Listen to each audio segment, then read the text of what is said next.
ಎಲ್ಲರಿಗೂ ನಮಸ್ಕಾರ. ಪ್ರಕೃತಿ ಅದ್ಭುತ ಭಾಗ 2ಕ್ಕೆ ಸ್ವಾಗತ. ಪ್ರಾಣಿಗಳು, ಪಕ್ಷಿಗಳು ತಮ್ಮ ಮಕ್ಕಳನ್ನು ತಾವೇ ಬೆಳೆಸುತ್ತವೆ. ಇದರಲ್ಲಿ ಕೆಲವೊಂದು ಜಾತಿಯ ಪಕ್ಷಿಗಳು ತಮ್ಮ ಗೂಡನ್ನು ಕಟ್ಟಿಕೊಳ್ಳಲು ಆಗದೆ ಬೇರೊಂದು ಪಕ್ಷಿಯ ಗೂಡಲ್ಲಿ ಮೊಟ್ಟೆ ಇಟ್ಟು ಹೋಗುತ್ತವೆ. ಅಲ್ಲಿ ಆ ಪಕ್ಷಿಯು ತನ್ನದೇ ಮೊಟ್ಟೆ ಎಂದು ಭಾವಿಸಿ ಅದನ್ನು ಪೋಷಣೆ ಮಾಡುತ್ತದೆ. ಮೊಟ್ಟೆ ಹೊಡೆದು ಮರಿಯಾದ ಮೇಲೆ ಅದಕ್ಕೆ ಆಹಾರ ಕೊಟ್ಟು ಬೆಳೆಸುತ್ತದೆ. ಆ ಮರಿ ದೊಡ್ಡದಾಗಿ ಅಲ್ಲಿಂದ ಹಾರಿ ಹೋಗುತ್ತದೆ. ಇದು ಆ ಪಕ್ಷಿಗೆ ಸೃಷ್ಟಿ ಕೊಟ್ಟ ಜೀವನ ವಿಧಾನ ಮತ್ತು ಪ್ರಕೃತಿಯ ಸಮತೋಲನಕ್ಕಾಗಿ ನಡೆಯುವ ಒಂದು ಕ್ರಿಯೆ ಅಂತಾನೆ ಹೇಳಬೇಕು. ಈ ತರ ಮಾಡುವ ಹಲವು ಜಾತಿ ಪಕ್ಷಿಗಳು ಇವೆ, ಕೀಟಕಗಳೂ ಇವೆ. ಇದರಲ್ಲಿ ಯಾವುದೇ ರೀತಿಯ ಪ್ರಾಣಹಾನಿ ಆಗುವುದಿಲ್ಲ. ಕೆಲವೊಂದು ಬಾರಿ ಗೂಡಲ್ಲಿ ಇದ್ದ ಬೇರೊಂದು ಮೊಟ್ಟೆಯು ಮರಿ ಬೇಗನೆ ಹೊಡೆದು ಅಲ್ಲಿ ಇದ್ದ ಮೊಟ್ಟೆಗಳನ್ನು ಕೆಳಗೆ ತಳ್ಳುವ ಸಾಧ್ಯತೆಗಳು ಇರುತ್ತವೆ. ಆದರೆ ನಾನು ಹೇಳಲು ಹೊರಟ ಈ ಕೀಟಕ ಒಂದು ರಾಕ್ಷಸ. ಬೇರೊಂದು ಕೀಟಕದ ಜೀವದ ಹೊಟ್ಟೆ ಒಳಗೆ ಹೋಗಿ ಅಲ್ಲಿ ಅದನ್ನು ಬದುಕಿದ್ದಾಗಲೇ ತಿನ್ನುತ್ತಾ ಬೆಳೆಯುತ್ತದೆ. ಹೊಟ್ಟೆಯನ್ನು ಸೀಳಿ ಹೊರಗಡೆ ಬರುತ್ತದೆ. ಅದರ ಹೆಸರೇ ಜ್ಯುವೆಲ್ ವ್ಯಾಸ್ಪ್, ರತ್ನ ಕಂಜು, ಪಚ್ಚೆ ಜಿರಳೆ ಅಂತ. ಇದರ ಸ್ವಭಾವ ಹೇಗಿರುತ್ತೆ ಅಂದರೆ ಸಿನಿಮಾಗಳಲ್ಲಿ ತೋರಿಸುವ ಏಲಿಯನ್ಸ್ ಸ್ವಭಾವವನ್ನು ಹೋಲುತ್ತದೆ. ಸಿನಿಮಾಗಳಲ್ಲಿ ಏಲಿಯನ್ಸ್ಗಳು ಹೇಗೆ ಮನುಷ್ಯನ ಹೊಟ್ಟೆಯಲ್ಲಿ ತಮ್ಮ ಮೊಟ್ಟೆಯನ್ನು ಕಳುಹಿಸಿ ಅಲ್ಲಿ ಅದು ದೊಡ್ಡದಾದ ಮೇಲೆ ಹೊಟ್ಟೆಯನ್ನು ಸೀಳಿ ಹೊರಗಡೆ ಬರುತ್ತೋ, ಇಲ್ಲಿ ಜ್ಯುವೆಲ್ ವ್ಯಾಸ್ಪ್, ಪಚ್ಚೆ ಜಿರಳೆ ಕೂಡ ಹಾಗೆ ಮಾಡುತ್ತದೆ. ಆದರೆ ಅದಕ್ಕಿಂತ ಬುದ್ಧಿವಂತಿಕೆಯಿಂದ ಮಾಡುತ್ತದೆ. ಇದಕ್ಕೆ ನಮ್ಮ ಮನೆಯಲ್ಲಿರುವ ಕಾಕ್ರೋಚ್ಗಳು, ಜಿರಳೆನೇ ಟಾರ್ಗೆಟ್. ಜ್ಯುವೆಲ್ ವ್ಯಾಸ್ಪ್ ಯಾವ ನ್ಯೂರಾಲಜಿಸ್ಟ್ಗಿಂತ ಕಡಿಮೆ ಇಲ್ಲ. ಯಾಕೆಂದ್ರೆ ಇಲ್ಲಿ ನಾನು ಹೇಳಲು ಹೊರಟ ವಿಷಯ ಕೇಳಿದರೆ ನೀವೇ ಹೌದು ಎನ್ನುತ್ತೀರಿ.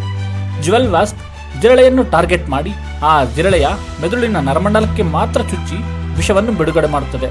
ಇದು ಆ ನರಕ್ಕೆ ಬಿಟ್ಟು ಸ್ವಲ್ಪ ಬೇರೊಂದು ಜಾಗಕ್ಕೂ ಚುಚ್ಚಿದರೂ ಅದು ಸಾಯುತ್ತದೆ. ಜಿರಳೆಯ ಮೆದುಳಿನ ನರಕ್ಕೆ ಚುಚ್ಚಿದಾಗ ಅಲ್ಲಿ ಜ್ಯುವೆಲ್ ವ್ಯಾಸ್ಪ್ ಸ್ವಲ್ಪ ಪರಿಮಾಣದ ವಿಷವನ್ನು ಮಾತ್ರ ಬಿಡುಗಡೆ ಮಾಡುತ್ತದೆ. ಆ ವಿಷ ಮೆದುಳಿಗೆ ಸೇರಿ ಬರೀ ಜಿರಳೆಯ ಕಾಲುಗಳನ್ನು ಅಲುಗಾಡಂತೆ ಮಾತ್ರ ಮಾಡುತ್ತದೆ. ಅಂದರೆ ಅದರ ಅಕ್ಯುರಸಿ ಎಂಥದ್ದು ಇರಬೇಕು. ಇದು ತುಂಬಾ ಬುದ್ಧಿವಂತಿಕೆಯ ಕೆಲಸ. ಏಕೆಂದರೆ ಜಿರಳೆಯ ಗಾತ್ರ ಪಚ್ಚೆ ಜಿರಳೆಗಿಂತ ದೊಡ್ಡದು ಮತ್ತು ಕೆಲವೊಂದು ಬಾರಿ ಪಚ್ಚೆ ಜಿರಳೆಯ ಕೈಯಲ್ಲಿ ಸಾಯಬಹುದು. ಅದಕ್ಕಾಗಿ ಜ್ಯುವೆಲ್ ವ್ಯಾಸ್ಪ್ ತುಂಬಾ ಬುದ್ಧಿವಂತಿಕೆಯಿಂದ, ಚಾಕಚಕ್ಯದಿಂದ ಜಿರಳೆಯನ್ನು ವ್ಯವಹರಿಸುತ್ತದೆ. ಅದನ್ನು ಮೆದುಳಿನ ನರಕ್ಕೆ ಚುಚ್ಚಿ ವಿಷವನ್ನು ಬಿಡುತ್ತದೆ. ಈ ವಿಷ ಜಿರಳೆಯ ಮೆದುಳನ್ನು ಸೇರಿ ಕಾಲು ಅಲುಗಾಡದಂತೆ ಮಾಡುತ್ತದೆ. ಇದರಿಂದ ಜಿರಳೆಯ ಜೀವ ಹೋಗುವುದಿಲ್ಲ.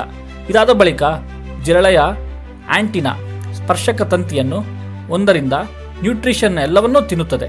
ಇದರಿಂದ ಜಿರಳೆಯು ಪೂರ್ತಿಯಾಗಿ ಚಲಿಸದೆ ಬೇರೆ ಕಡೆ ಗಮನ ಕೊಡದೆ ಒಂಥರ ಕೋಮಾ ಸ್ಟೇಜ್ಗೆ ಹೋಗಿ ಸೇರುತ್ತದೆ.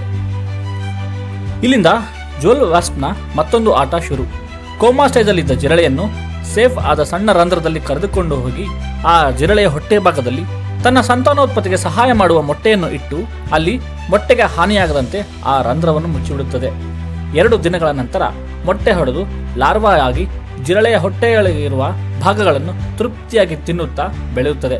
ಇಷ್ಟೆಲ್ಲ ನಡೀತಾ ಇರಬೇಕಾದ್ರೆ ಜಿರಳೆ ಇನ್ನು ಜೀವಂತವಾಗೇ ಇರುತ್ತದೆ, ಆದರೆ ಅದಕ್ಕೆ ಚಲನೆ ಇರಲ್ಲ. ಹೀಗೆ 8 ದಿನಗಳ ನಂತರ ಲಾರ್ವಾ ಪೂರ್ತಿ ಪಚ್ಚೆ ಜಿರಳೆಯಾಗಿ ಜಿರಳೆಯ ಹೊಟ್ಟೆಯನ್ನು ಸೀಳಿ ಬರುತ್ತದೆ.